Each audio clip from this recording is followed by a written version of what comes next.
Voilà, d'abord, bonsoir à tous et à toutes.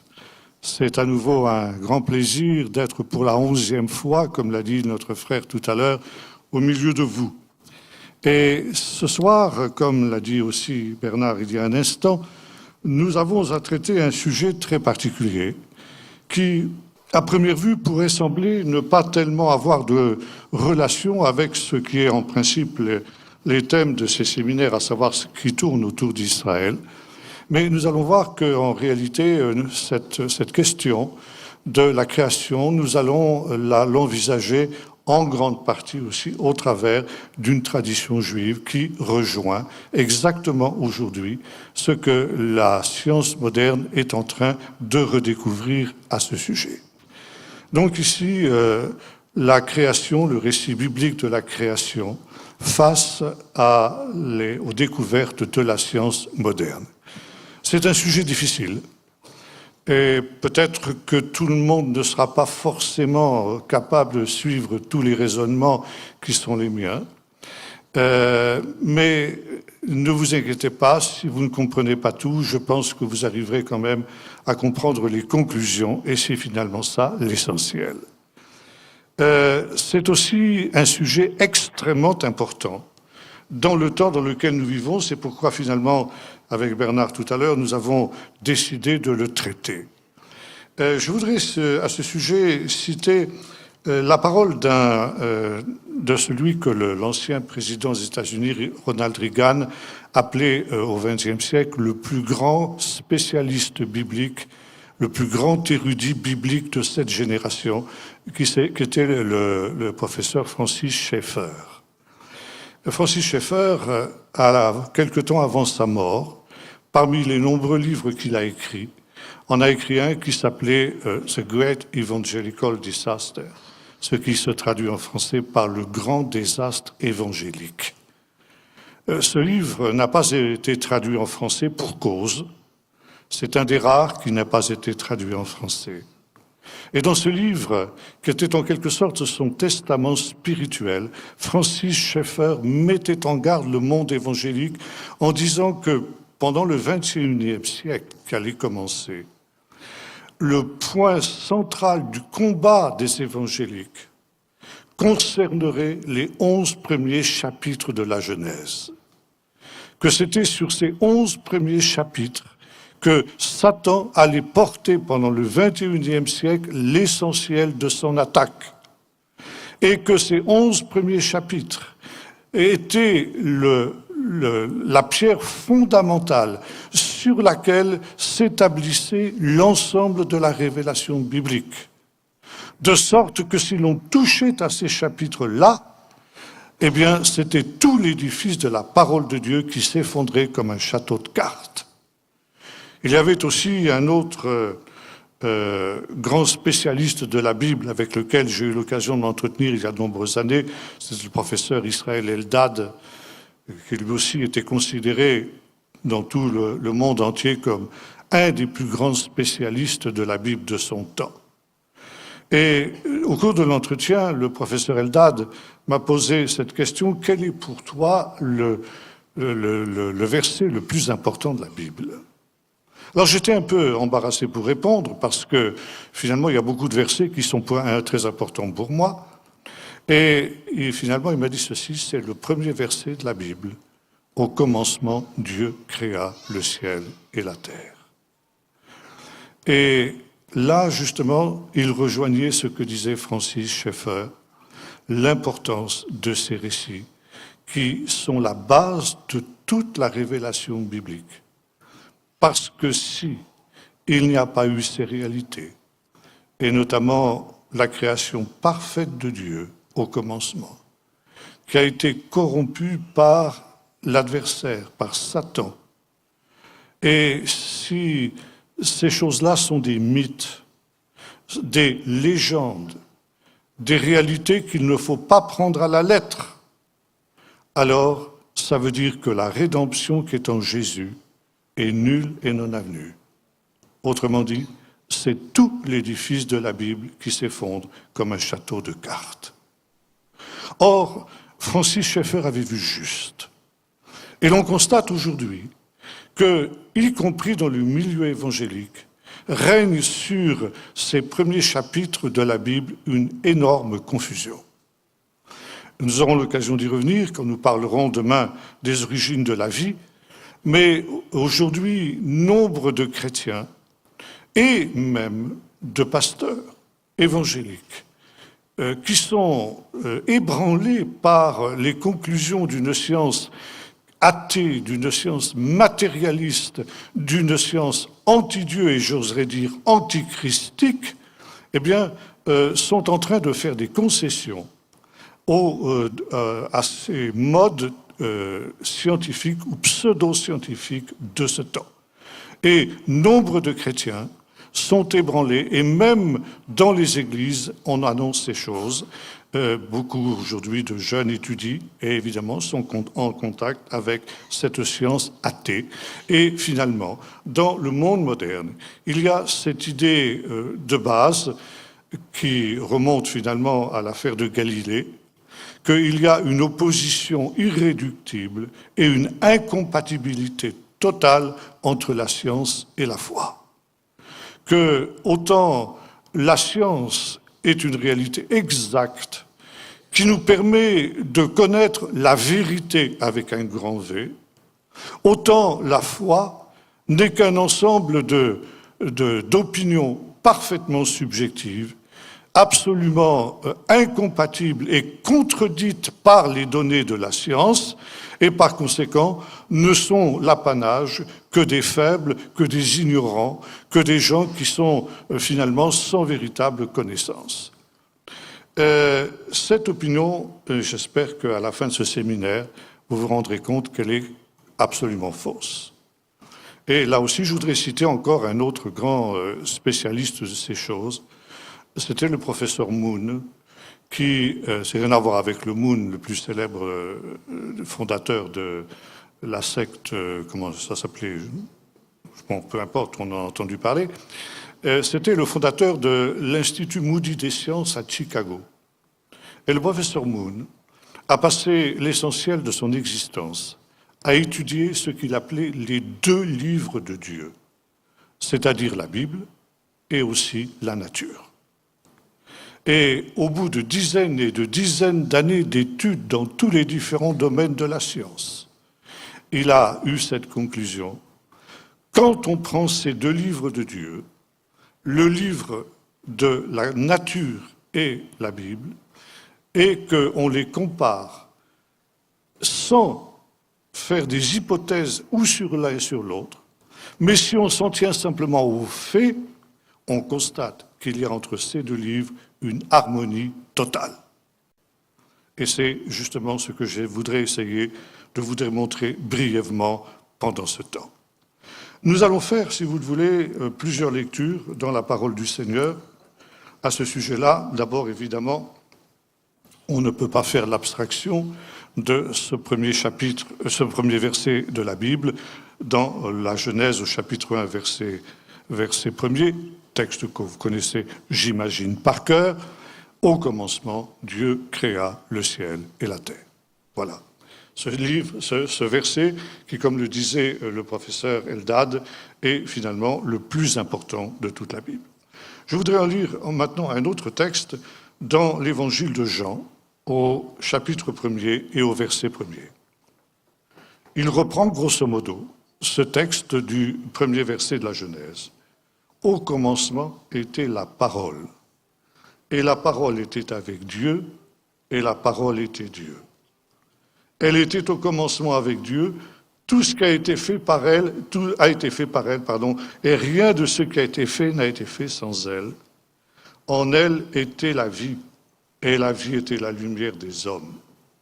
La lumière brille dans les ténèbres, et les ténèbres ne l'ont pas reçue. Et enfin, un dernier texte, dans l'Épître aux Hébreux, au chapitre 11 et au verset 3. C'est par la foi que nous comprenons que le monde a été formé par la parole de Dieu, de sorte que ce que l'on voit n'a pas été fait de choses visibles. Voilà, 3 textes ici extrêmement importants, auxquels j'ajouterai un 4e dans le psaume 19, où nous retrouvons aussi cette idée de la création. Les cieux racontent la gloire de Dieu et l'étendue céleste. Nous aurons l'occasion de revenir sur cette notion qu'on appelle en hébreu la rakia. Et l'étendue céleste annonce l'œuvre de ses mains. Le jour en donne instruction à un jour. La nuit en donne connaissance à la nuit. Ce n'est pas un langage, ce ne sont pas des paroles. Leur voix n'est pas entendue. Leur trace apparaît sur toute la terre et leurs accents vont aux extrémités du monde.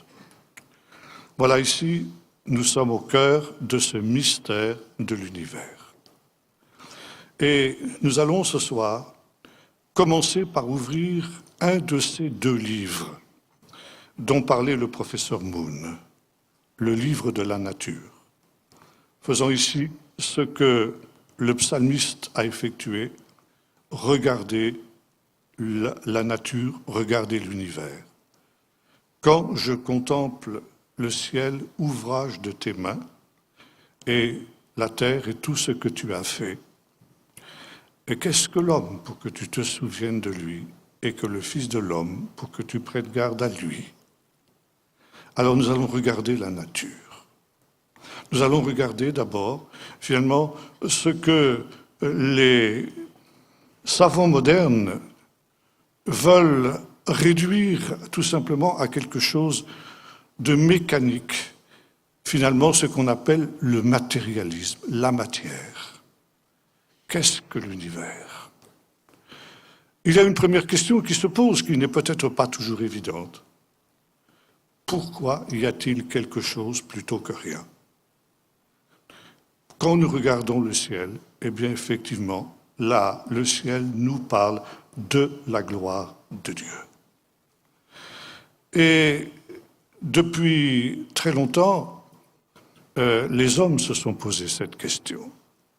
Et finalement, dans toutes les civilisations, en dehors de la civilisation judéo-chrétienne, tous les peuples, quels qu'ils soient, ont cette idée que l'univers est éternel.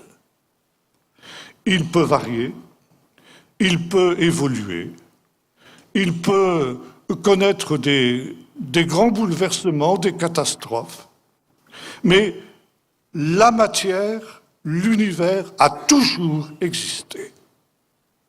Et c'était aussi, jusqu'à une époque récente, l'opinion de tous les hommes de science.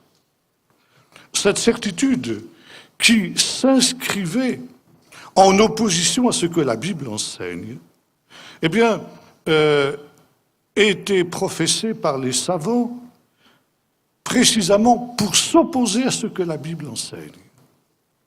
Parce que la Bible est originale sur ce point, c'est que le judéo-christianisme est le seul système de pensée qui affirme que l'univers ait eu un commencement.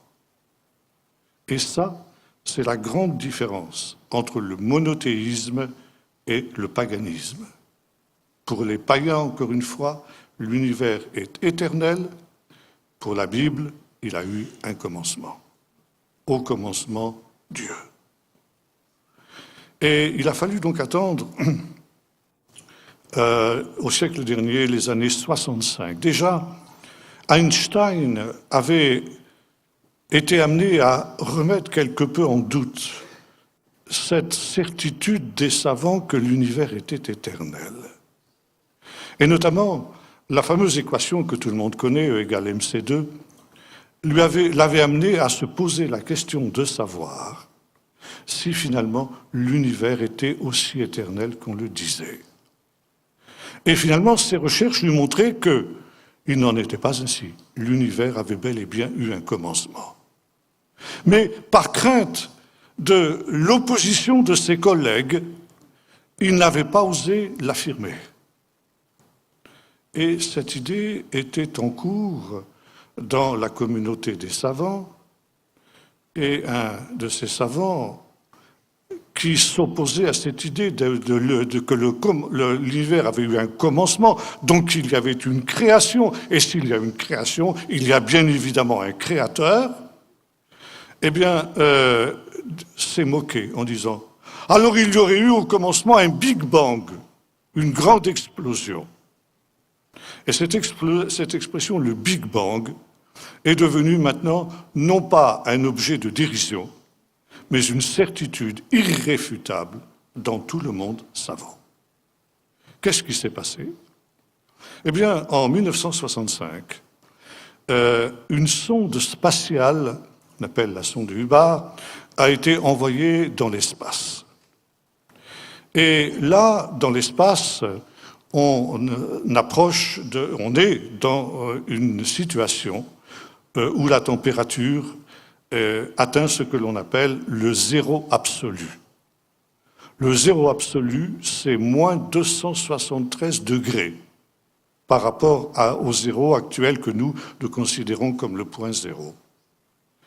Et la sonde de Hubbard a fait cette découverte étonnante que, à certains endroits de l'univers, il y avait une température qui était supérieure de 3 degrés et demi à ce zéro absolu.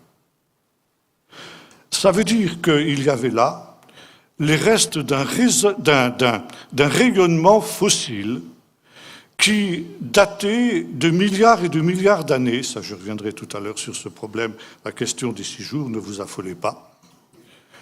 Et qui, donc, voulait dire qu'il y a eu un temps où l'univers, eh bien, avait une température extraordinairement élevée.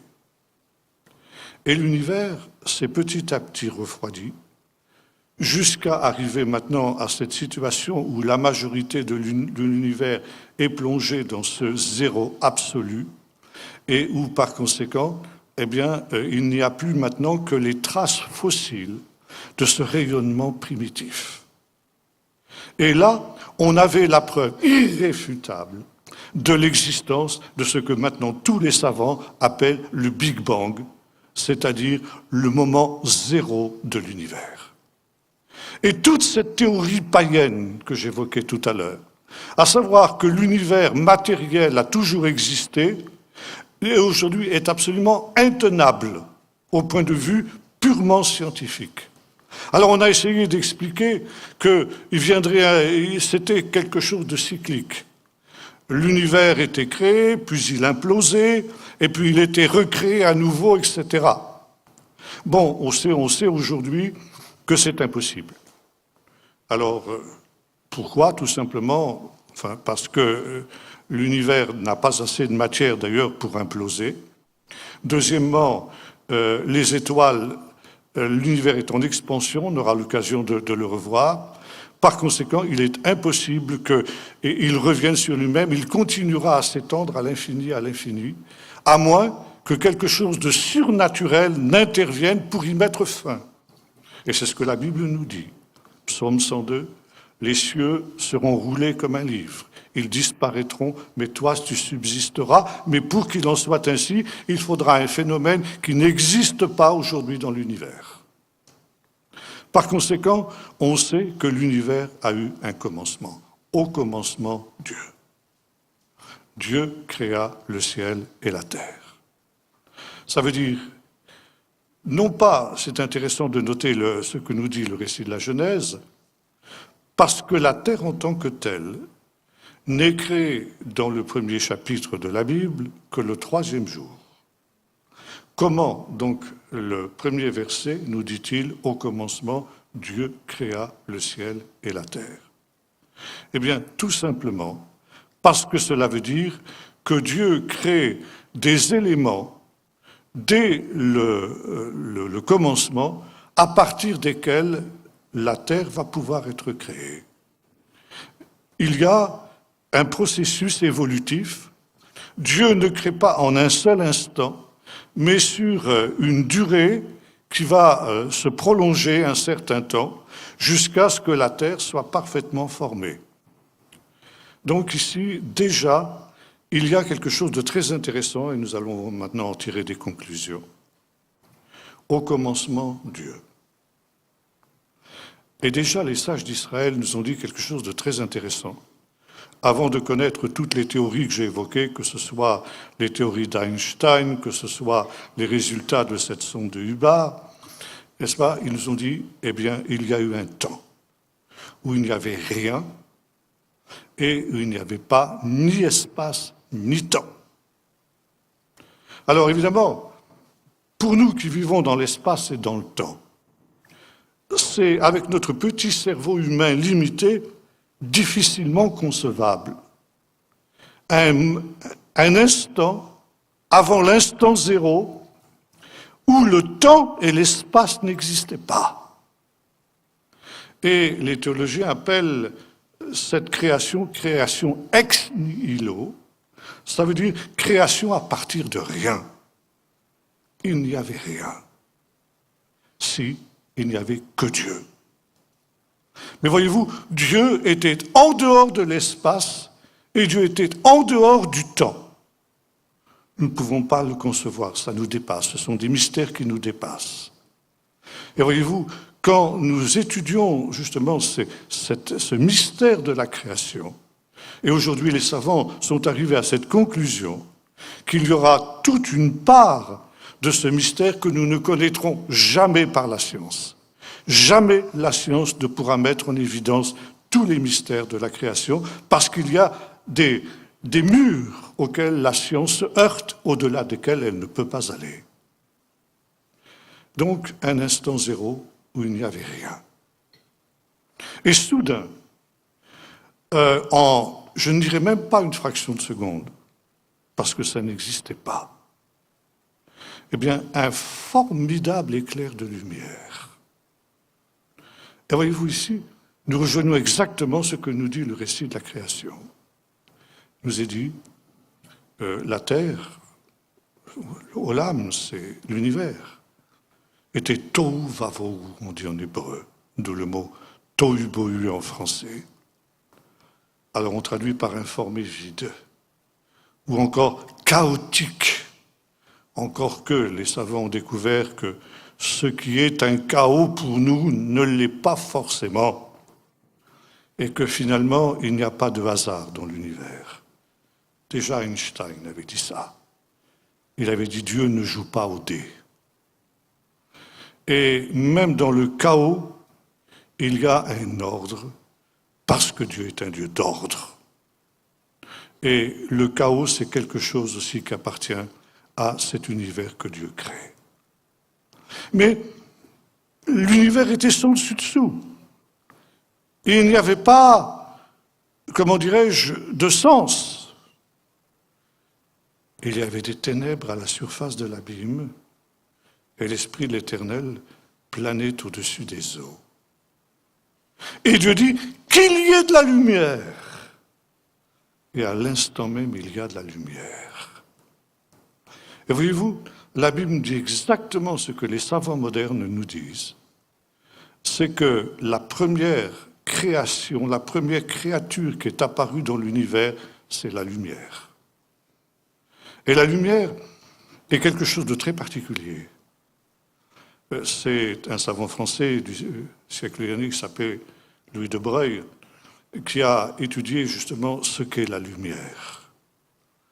Et la lumière est une substance qui n'est pas véritablement de la matière, mais qui est un mélange de matière et d'énergie. Elle est constituée de minuscules grains qu'on appelle les photons, qui nous bombardent continuellement, sans que nous nous en rendions compte, évidemment. Mais ces particules infimes, qui sont des milliards et des milliards de plus petites que les atomes, eh bien, peuvent être aussi des ondes, c'est-à-dire des phénomènes de vibration. Ça veut dire un son, en quelque sorte. Et voyez-vous ici, nous rejoignons aussi ce que nous dit le psaume 19, où il est question, ce n'est pas un langage, ce ne sont pas des paroles, leurs traces apparaissent sur toute la terre. Et leurs actions vont jusqu'aux extrémités du monde, jusqu'aux extrémités de l'univers. Et là, nous retrouvons aussi ce que Jean nous dit. Au commencement était la parole, et la parole était avec Dieu. C'est par la parole que Dieu a créé le monde. Et voyez-vous, ce langage de Dieu, ça, comme le dit ici notre psaume, ce ne sont pas des paroles comme je suis en train de les prononcer au milieu de vous. Ce n'est pas un langage que les hommes peuvent comprendre, mais c'est un langage de Dieu. C'est quand même un langage. Et la lumière est ce langage. Et voyez-vous, Jean nous dit, en elle était la vie, et la vie était la lumière des hommes. Et là donc au commencement, quand Dieu dit qu'il y ait de la lumière, il y a ce formidable éclair.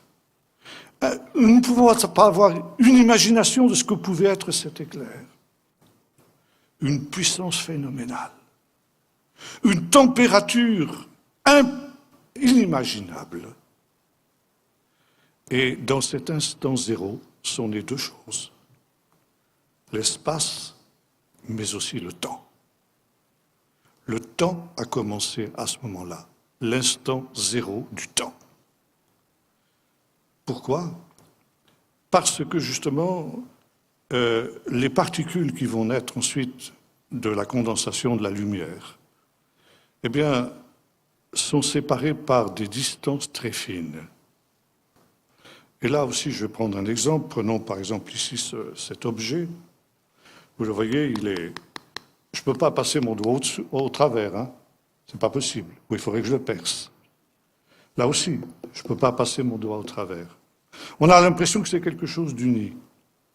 Mais si on pouvait entrer dans l'infiniment petit, on se rendrait compte que tout ce qui existe, c'est cet objet, votre corps. L'essentiel de ce qui le compose, c'est du vide.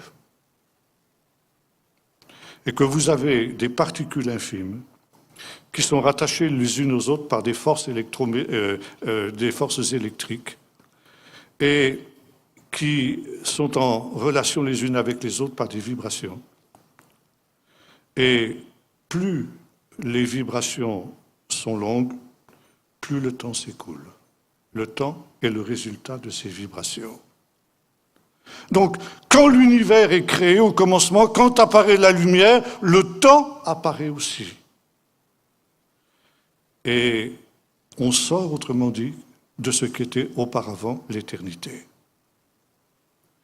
Les photons se mettent en route, se mettent à s'enfuir les uns à côté des autres, à une vitesse phénoménale, mais à une vitesse que l'on peut calculer, environ 300 000 km à la seconde.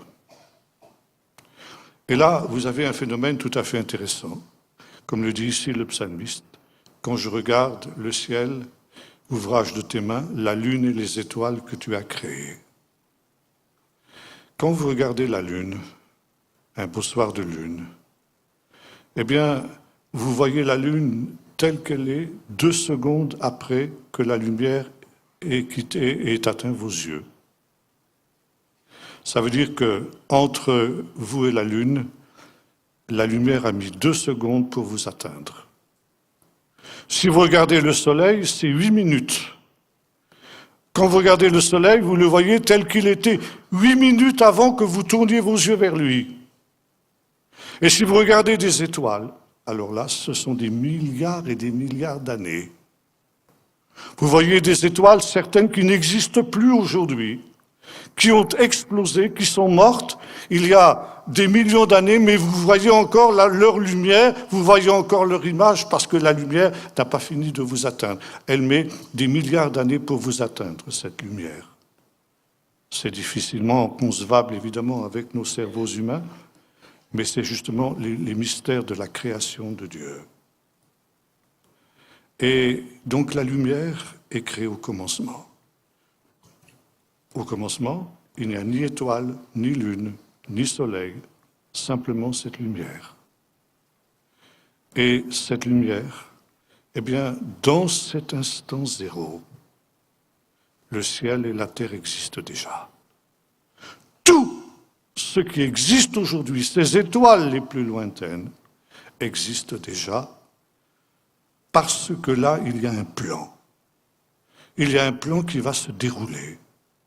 Au début, ces particules infimes sont toutes semblables, mais plus le temps va passer, plus elles vont se différencier pour constituer les différents éléments qui constituent le monde.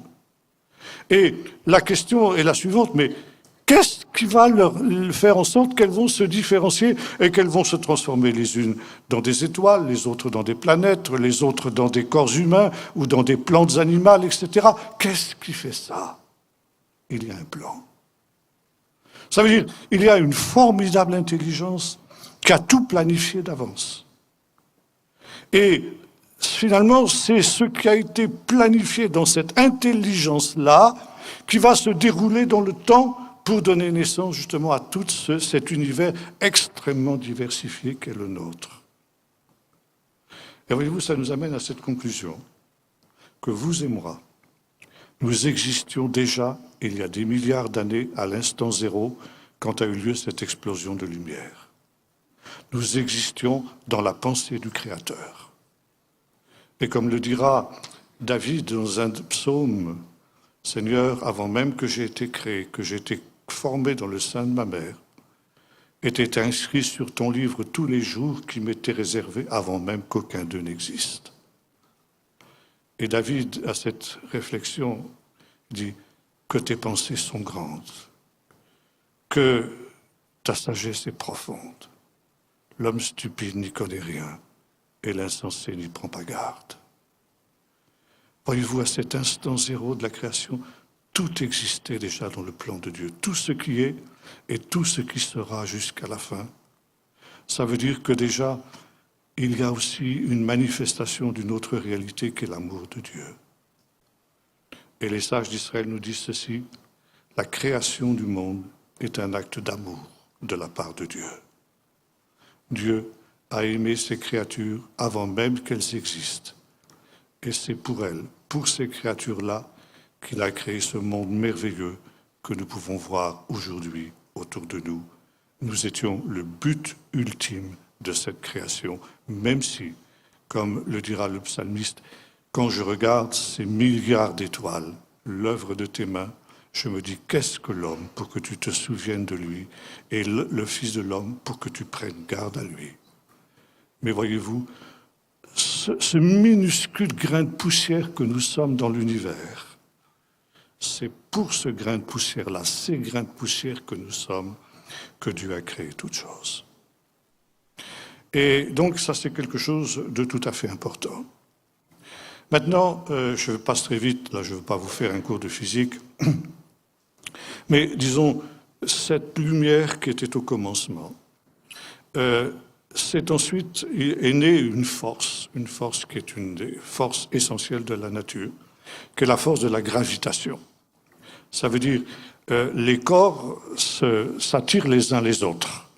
Ça veut dire que, par exemple, si je laisse tomber cet objet, il va aller toujours dans ce sens-là, il ne va pas monter.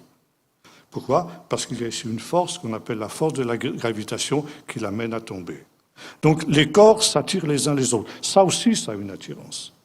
Mais vous voyez, ce petit signet, par rapport à la masse énorme de la Terre, sa force d'attraction, elle est voisine de zéro.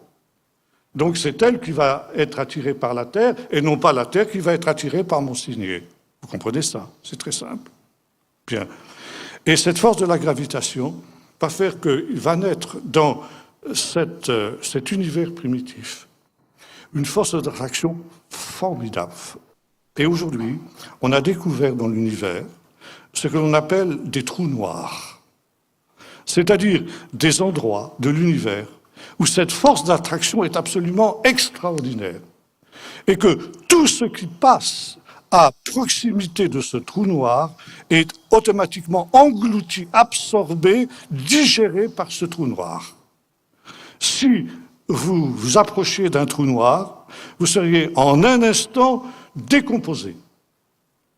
Et il ne reste rien, rien de vous. la lumière, quand elle passe à proximité de ces trous noirs, elle est aussi absorbée. Et au commencement, qu'est-ce que je vais vous dire, millionièmes de seconde, et encore c'est de trop, après le Big Bang, eh bien, l'univers a pris la forme d'un trou noir. Et cette énergie de la lumière a été absorbée par ce trou noir, ce qui correspond à ce que vous dit le livre de la Genèse. Il y avait des ténèbres à la surface de l'abîme. C'est un véritable abîme. Mais voyez-vous, les savants modernes ont découvert quelque chose de très intéressant.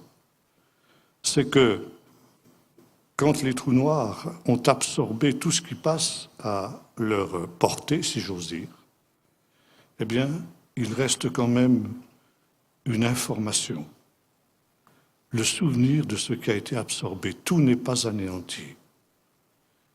Et ça veut dire que ces objets continuent à exister, mais exister dans d'une autre réalité, dans un autre temps et dans un autre espace. Ça veut dire que ce que Dieu crée, comme le dira le livre d'Ecclésiaste, durera toujours. Vous et moi, nous durerons toujours.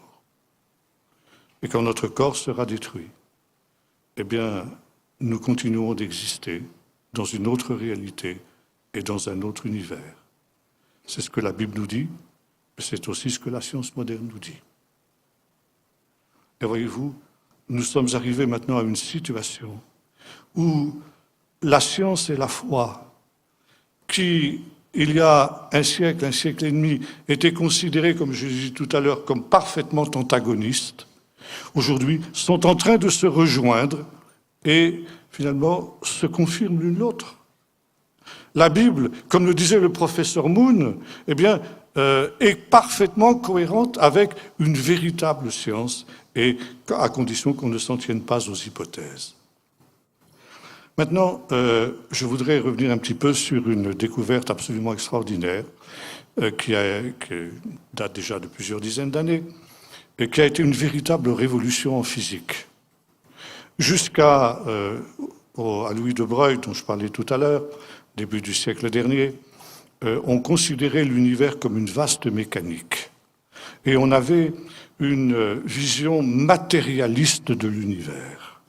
Et par exemple, on pensait que la matière, qui finalement s'était formée au Big Bang, on était obligé de le reconnaître, eh bien, finalement, se combinait d'une manière de plus en plus complexe, ça c'est vrai, jusqu'à finalement de ce qu'elle donne la vie. La vie, c'était une organisation plus complexe de la matière. On aura l'occasion de dire ça quand nous verrons justement l'origine de la vie demain. Et quand la vie ensuite se complexifiait, parce que finalement la création c'est une complexification constante, eh bien elle donnait naissance à la conscience et à la pensée. Ce qui voulait dire que pour les savants matérialistes, l'âme ou la pensée, la conscience, le psyché, comme on disaient les Grecs, ce n'est tout simplement qu'une émanation du cerveau. Et ça continue à être aujourd'hui ce que pensent beaucoup de savants.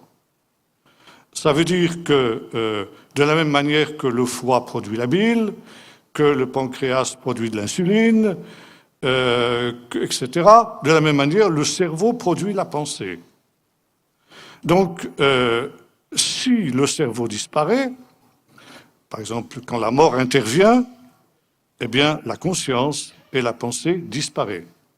Donc, il n'y a pas de survie après la mort et l'être humain retourne parfaitement au néant. Or, aujourd'hui, on a fait des découvertes absolument sensationnelles qui ont remis en question toute cette théorie matérialiste, de manière que l'on sait qu'aujourd'hui, l'univers n'est pas une grande mécanique. Et ça, c'est ce qu'on appelle la physique quantique. Alors, je vais vous en parler très rapidement.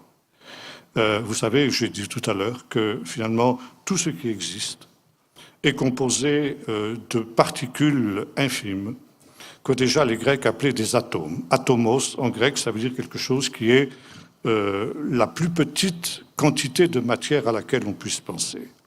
Et de fait, on a toujours pensé, depuis les Grecs, que l'univers, la matière, ce qui existe, tout ce qui existe, était composé de ces atomes, jusqu'au moment où on s'est rendu compte que l'atome n'était pas du tout ce que les Grecs avaient pensé, c'est-à-dire quelque chose qui est insécable, quelque chose qui ne peut pas être partagé, mais que l'atome était en lui-même quelque chose de très complexe. Et que l'atome était composé par un noyau autour duquel il y avait ce qu'on appelle des électrons qui circulent, qui sont un petit peu comme des satellites, si vous voulez, dans le système solaire. Le noyau étant le centre, étant le Soleil, et les électrons étant les satellites. Alors on pensait qu'on était redescendu à ce qu'était la plus petite quantité de matière. Et on était effectivement dans une vision mécaniste et matérialiste. Et puis, on a continué à fouiller la structure de l'atome. On s'est rendu compte que le noyau était composé aussi de particules qui étaient encore plus petites que cela. On descendait de plus en plus profond dans l'infiniment petit. On arrivait maintenant avec les instruments modernes, à des quantités de matière qui représentent, encore une fois, plusieurs millions, qui sont des millions et des millions de fois plus petites que l'atome. Déjà, l'atome, c'est quelque chose de minuscule. Et on est arrivé maintenant à ce qui est la plus petite partie de la matière. On ne descendra pas au-delà. Et les savants appellent cette quantité de matière le quark. Et qu'est-ce que c'est qu'un quark? C'est très intéressant. Le quark, c'est, comme je disais tout à l'heure pour les photons, ça veut dire c'est à la fois une particule, donc ultra microscopique.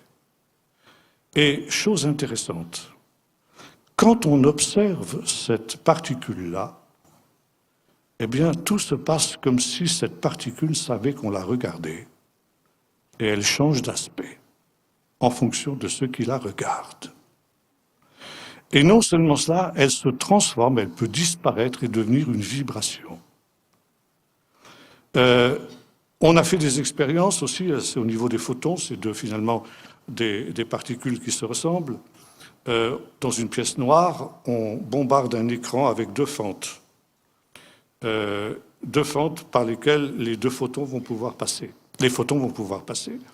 Et on lance un photon après l'autre en direction de cet écran. Ça veut dire que le photon, il a deux possibilités. Il peut passer par la fente de droite ou il peut passer par la fente de l'autre. Et finalement, on constate cette chose étonnante, que certains photons passent par la droite, d'autres passent par la gauche. Pourquoi? Il n'y a pas d'explication. Comme si le photon avait une espèce de conscience. S'il avait une certaine possibilité de choix. Maintenant, si on bloque une des fentes, eh bien, tous les photons ne vont pas s'orienter vers la fente qui est fermée, mais ils vont vers celle qui est ouverte, comme s'ils savaient que c'est le seul chemin possible. Et il y a une sorte de conscience primitive. Et finalement, les quarks, les photons, se comportent aussi comme des ondes, c'est-à-dire finalement comme une parole, une pensée. Et ça, c'est quelque chose de capital, justement, aussi, pour comprendre ce que la Bible nous dit. Et notamment ce texte du psaume 19 que j'ai évoqué tout à l'heure, que, donc, c'est un langage. Il y a, donc, Einstein avait déjà trouvé ça dans la fameuse équation E égale mc2. Finalement, ça veut dire quoi? Que la matière, c'est de l'énergie concentrée. Ça veut dire qu'on peut retransformer la matière en énergie dans certaines conditions, notamment par exemple dans les bombes nucléaires. Ça a été justement le point de départ de l'invention de ces choses-là, où l'on transforme une matière instable, qui est l'uranium ou le plutonium, en énergie formidable, donc en brisant justement les forces qui maintiennent les atomes entre eux. Et ça veut dire, à ce moment-là, que qu'est-ce que c'est de l'énergie? L'énergie, on rejoint ce que nous dit l'Épître aux Hébreux tout à l'heure, c'est quelque chose qu'on ne peut pas voir. Quand je fais ce geste, j'ai une certaine énergie dans mon bras pour faire ce geste. je ne peux pas voir l'énergie. J'en vois le résultat simplement. C'est-à-dire que j'étends mon bras. Et l'énergie, finalement, c'est quelque chose qui se traduit par des ondes, c'est-à-dire par un langage, par des codes, par des signaux.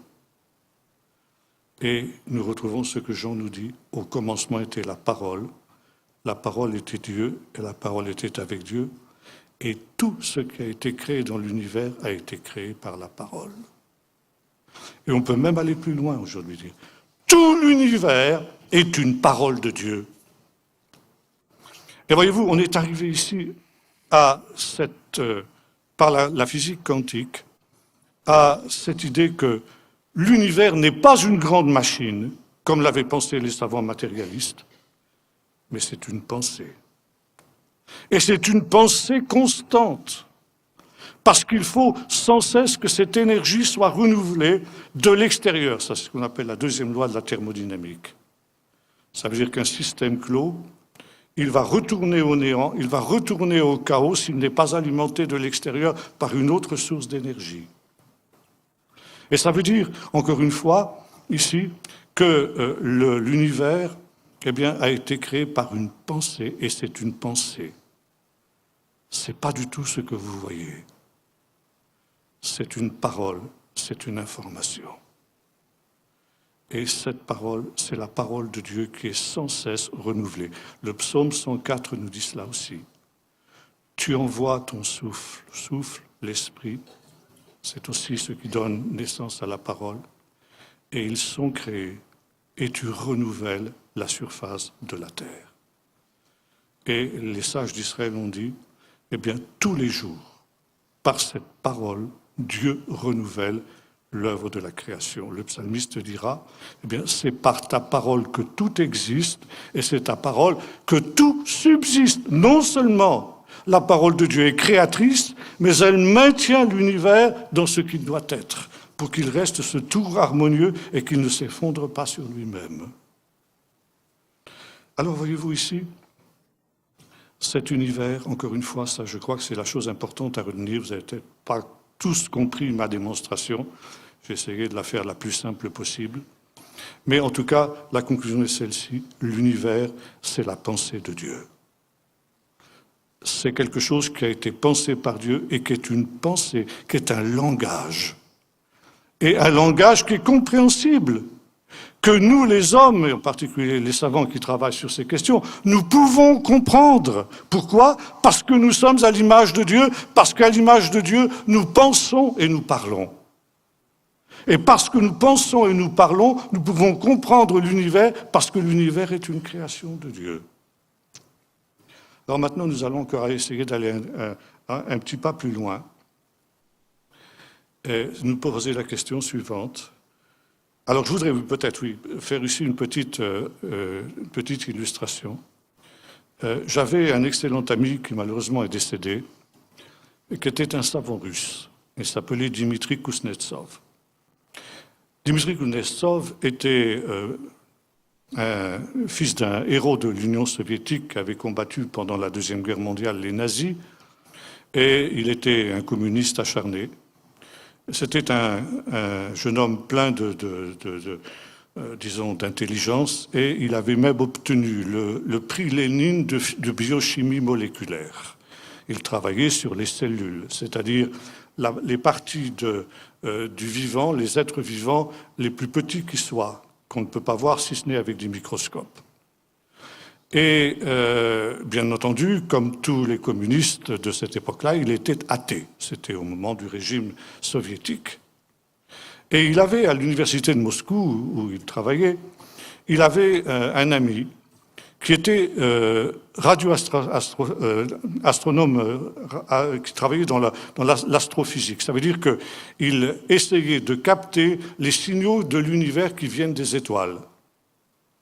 Il y a un texte intéressant qui nous dit ceci, dans Job, que Dieu donc avait créé l'univers, et que quand Dieu a créé l'univers, les étoiles chantaient d'allégresse.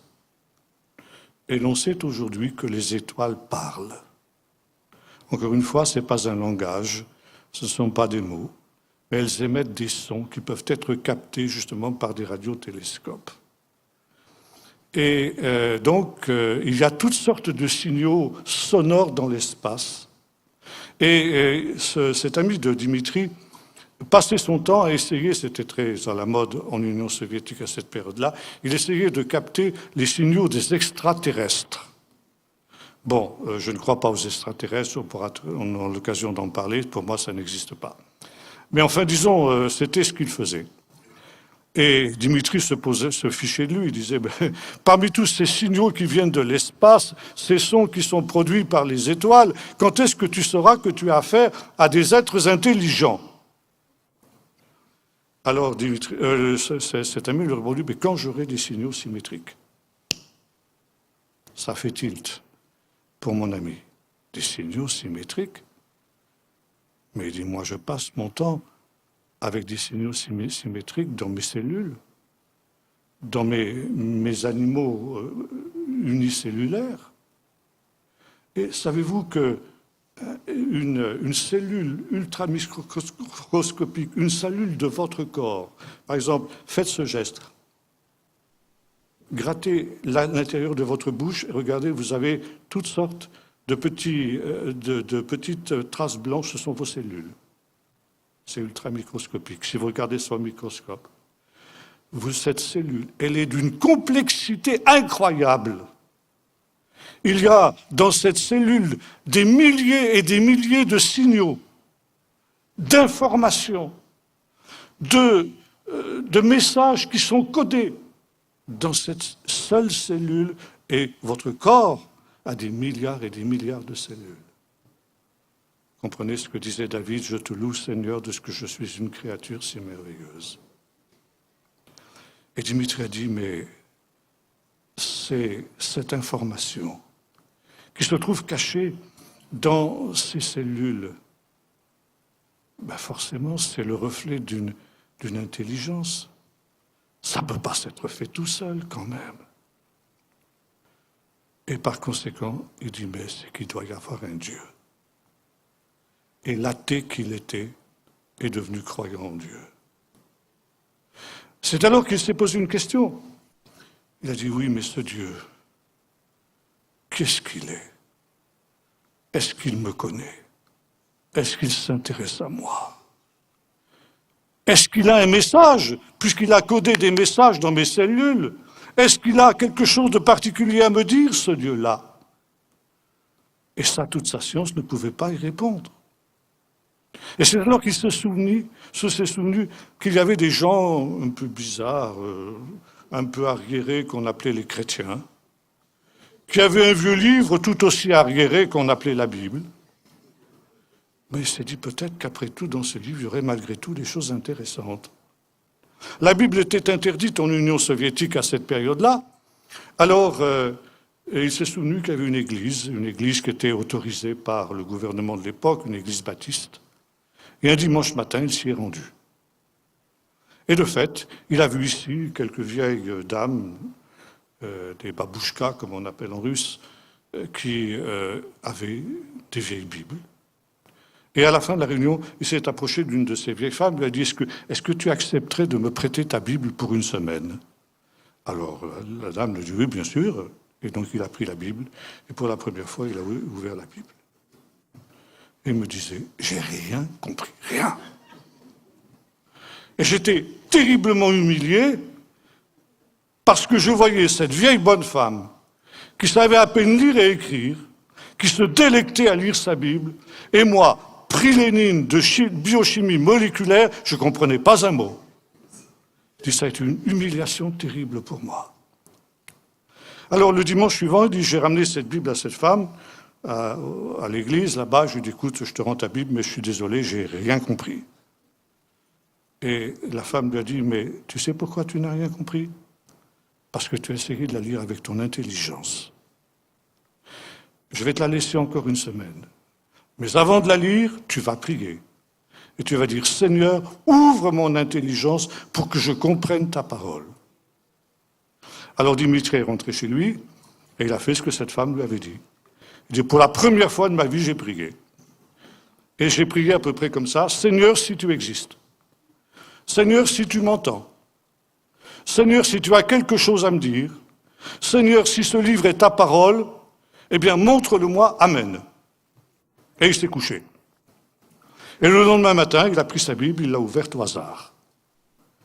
Et il est tombé sur le prologue de Jean, que nous avons lu tout à l'heure. Au commencement était la parole était avec Dieu, et la parole était Dieu.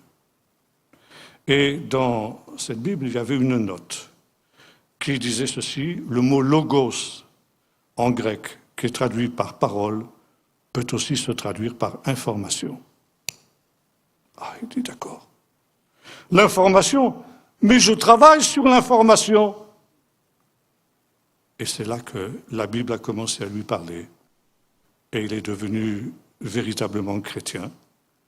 Et quand je l'ai rencontré, c'était au début des années 90, après la chute du régime communiste, il avait créé à l'université de Moscou un cercle de savants qui se rassemblaient chaque semaine, 300 savants de l'université de Moscou, convertis et cherchant le Seigneur.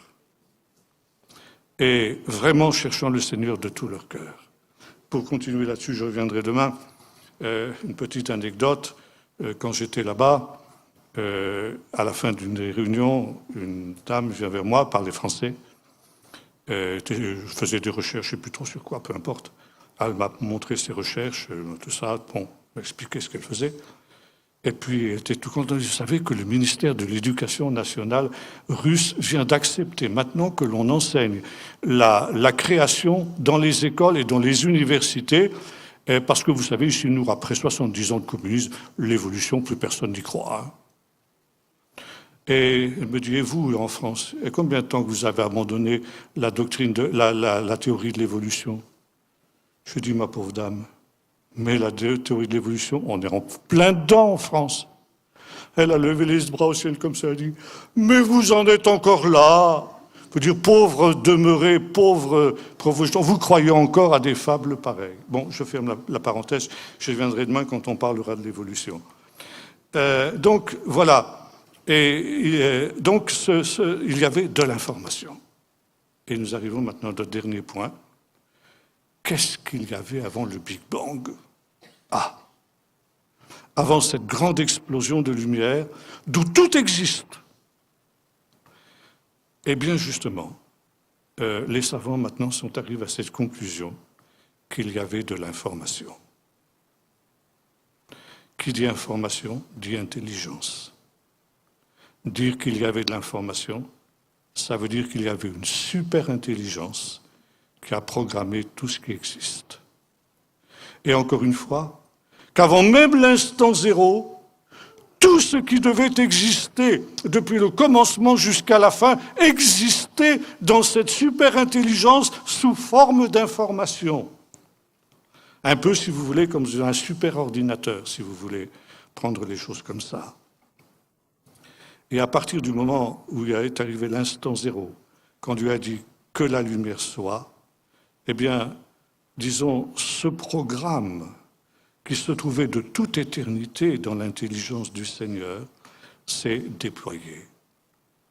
Et les savants n'osent pas encore parler d'un créateur, ils parlent de création. Mais il est évident que s'il y a création, il y a forcément un créateur. Au commencement, Dieu créa le ciel et la terre. Et voyez-vous, il n'y a aucune opposition entre la foi et la science en ce qui concerne la création. Et cette création, eh bien, elle est là de toute éternité. Ça, c'est intéressant, parce que les sages d'Israël nous ont dit ça aussi déjà depuis longtemps, avant même justement qu'ils connaissent la physique quantique et tout ce que j'ai évoqué tout à l'heure. Ils nous disent, qu'est-ce qu'il y avait avant la création? Eh bien, nous disent les sages d'Israël, il y avait la Torah. La Torah existe de toute éternité. La Bible existe de toute éternité. Et la Torah, ça c'est un des points forts de la foi d'Israël, jusqu'à aujourd'hui, depuis, disons, bien avant l'époque de Jésus. La Torah contient tous les mystères de l'univers. Tout est codifié dans la Torah. Alors vous allez me dire, mais pourquoi on ne les voit pas? Parce que justement, on n'est pas capable de déchiffrer ces choses. D'abord parce qu'on lit la Bible dans des traductions, c'est une première chose. Et puis deuxièmement, parce qu'on n'a pas les instruments pour pouvoir déchiffrer ces choses-là. Mais les sages d'Israël ont essayé justement de sonder ces choses. Et par exemple, au Moyen-Âge, c'est formidable. Vous avez un savant qui était un rabbi qui habitait en Espagne, au XIIe siècle, s'appelait Nachmanide, Rabbi Moshe ben Nachman, qui avait déjà découvert, grosso modo la théorie des cantates, dont je vous ai parlé il y a un instant, qui avait découvert toute cette idée d'un univers en expansion. Et beaucoup des lois qui appartiennent aujourd'hui justement à cette physique révolutionnaire qui recoupe la Bible avaient déjà été découvertes par les sages d'Israël. Et voyez-vous, la Torah existait de toute éternité. Vous retrouvez ça chez Jésus. Et notamment dans le Sermon sur la montagne, chapitre 5 de Matthieu.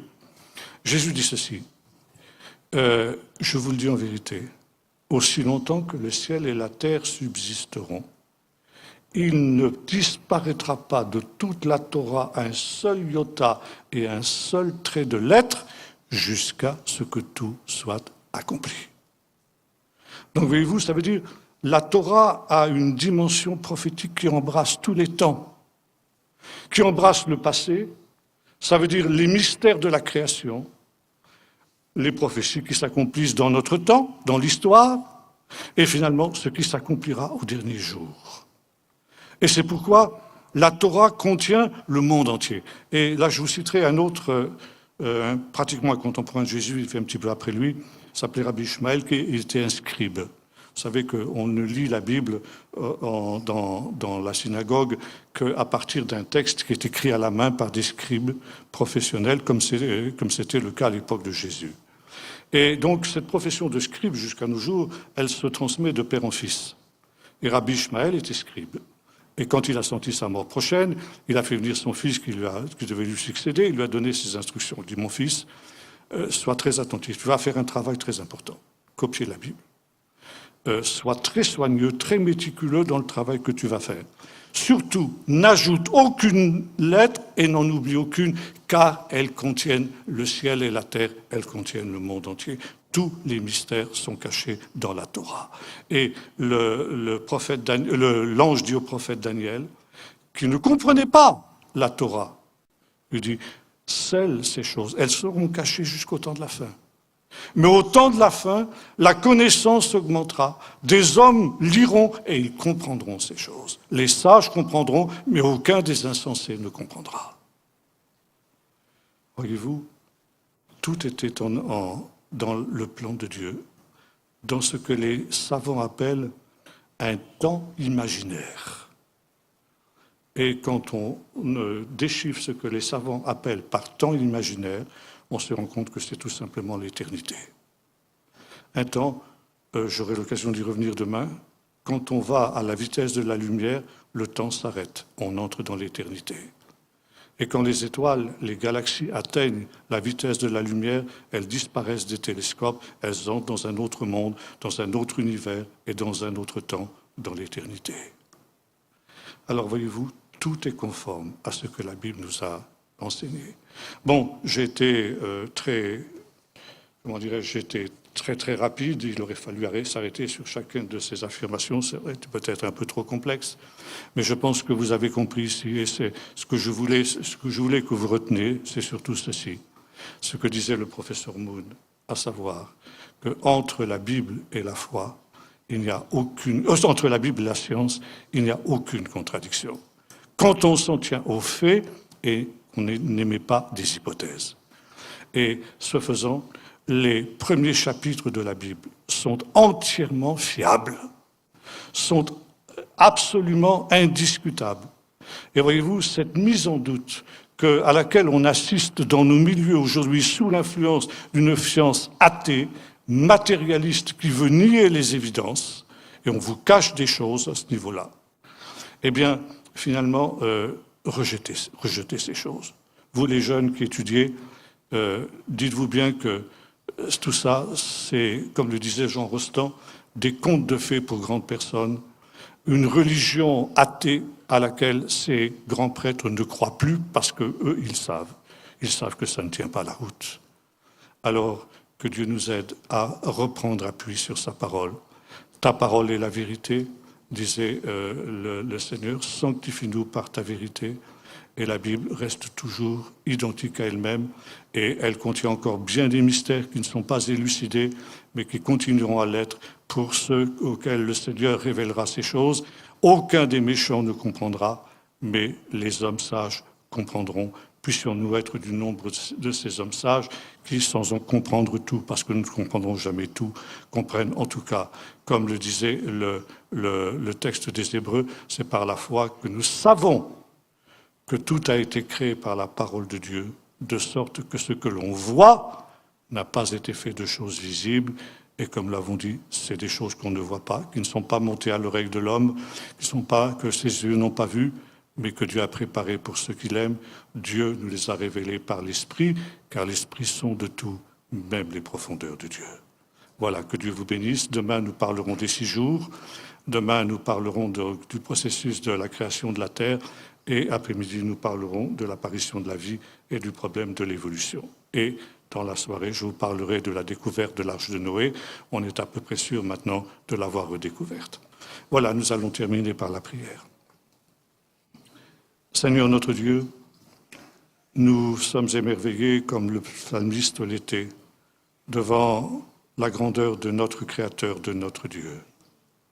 Et Seigneur, nous voulons dire avec le psalmiste, quand je contemple le ciel, l'ouvrage de tes mains, la terre et tout ce que tu as créé, et je dis, qu'est-ce que l'homme pour que tu te souviennes de lui et le Fils de l'homme pour que tu prennes garde à lui. Et pourtant, Seigneur, tu t'intéresses à nous, tu as tout créé pour nous, Seigneur, pour que nous puissions être cette conscience de l'univers, d'un univers qui est une parole de toi, d'un univers qui nous parle de ta gloire, qui nous parle de ta grandeur, qui nous parle de ton amour, qui nous parle, Seigneur, du plan que tu avais conçu depuis toute éternité et qui continue à nous parler. Seigneur, cet univers merveilleux dans lequel, Seigneur, tu veux te glorifier jusqu'à la fin. Cet univers, Seigneur, que tu recueilleras aussi au temps de la fin dans ton éternité, comme tu nous recueilleras aussi dans ton éternité. Et nous te prions, Seigneur, que pour nous aussi, cette éternité puisse être bienheureuse, que cette éternité ne se termine pas dans ces ténèbres du dehors. Seigneur, merci parce que aujourd'hui nous avons cette certitude que nous sommes dans ta main, dans ton amour, dans tout ce que tu as préparé d'avance, des bonnes choses pour ceux qui t'aiment et pour ceux qui te servent. Et nous te disons, gloire à toi, notre Créateur, notre Maître et notre Sauveur, au nom de Jésus. Amen.